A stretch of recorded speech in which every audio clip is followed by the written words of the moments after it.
they discontinued it temporarily, and we don't know where the new jail was. And then the county commissioners, it was a contentious vote. They arrested the wrong person and put him in jail, and the litigator got involved. That's what I think. It's a different story, Tom.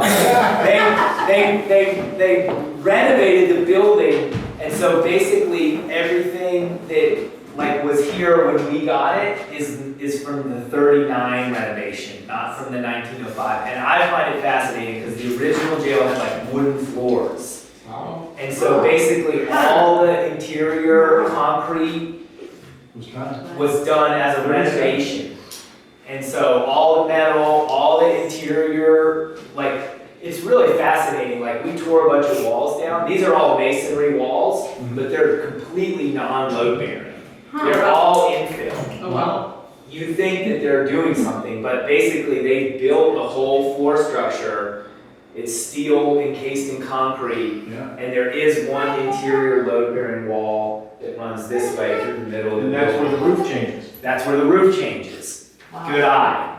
Are you a builder? Have you done some building? Just like notice things I'm about getting a picture of his structures? school days. Yeah. I missed the part, Josh, where you said it was the oldest jail where? It's the oldest jail. It was the oldest operational jail in the state of North Carolina when the county closed it in 2012. Tell us about the breakout. Is there a story? Oh yeah, there's a great story. So one of the things that happens for me when I'm here working is that because the jail was operational so recently that there's a ton of people who were like in jail, and I'll just be like working upstairs, and I'll be like hollering at me from the street, "Hey, dude in the jail!" I'm like, "What's up?" He's like, "I broke out of this jail twice in '96." And I'm like, "Oh, come up, tell me the story." And there's two, so the famous one is that 3 guys went through the roof in '96. Went through the roof. Yeah, it was Jeff Bailey in your room. They did it in your room where y'all are staying. Jeff Bailey, Omar Smith, and Charles Lee Davis.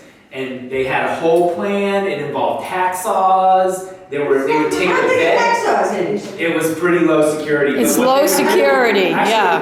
found 2 of these. They would take the bed sheets and tear them into strips and then fish it out the window to like someone's girlfriend down there with like a bag of weed That's or a how the hacksaw liquor or came in. something. The liquor came in. Oh my God. There's a lot of stories. They got caught though, didn't they? Well, those guys got caught.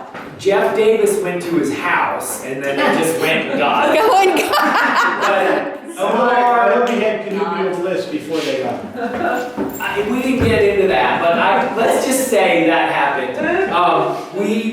Omar Smith made it all the way down to New Orleans and Oh, was wow. gone for 9 months. He's got something on the wall here. Yeah, they're all on the wall. Up there, I saw something. They're all on the best wall. Story, and I'll do my best impersonation. So Jeff Bailey, he's the guy he was the ringleader for the through the roof thing, and he had it planned out. I mean, it's extensive. They made like keys out of like Pepsi bottles, and it was like involved like getting and going through the roof and kicking. And there was a radio tower that used to sit on that side of the building, and they jumped from the roof to the radio tower.